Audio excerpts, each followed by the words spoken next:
रवि शहर के पुराने बाजार से एक सस्ता धूल से भरा शीशा खरीदकर अपने कमरे में ले आया। दुकानदार ने उसे अजीब नजरों से देखा और बस इतना कहा, रात में इसमें ज्यादा मत देखना। रवि हंस पड़ा।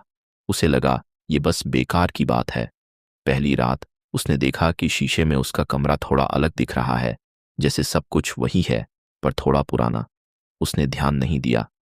दूसरी रात जब उसने फिर देखा तो उसे अपने पीछे किसी की परछाई दिखी। वह घबराकर पीछे मुड़ा पर वहां कोई नहीं था। अब हर रात शीशे में कुछ न कुछ बदलने लगा। कभी कोई खड़ा दिखता, कभी कोई चलता हुआ, और अजीब बात यह थी जो भी दिखता वो सिर्फ शीशे में ही होता। एक दिन उसने हिम्मत करके मोबाइल कैमरा ऑन किया और शीशे की तरफ रिकॉर्ड करने लगा।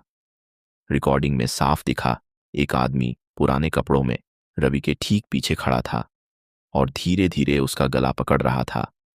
रवि ने तुरंत पीछे देखा, कुछ नहीं, लेकिन जब उसने फिर शीशे में देखा तो अब वो आदमी उसके और भी करीब था। रवि को अब समझ आ गया ये कोई साधारण शीशा नहीं था। ये उस आदमी की आखिरी याद थी जिसकी मौत इसी कमरे में हुई थी और अब वो अपनी जगह वापस चाहता था।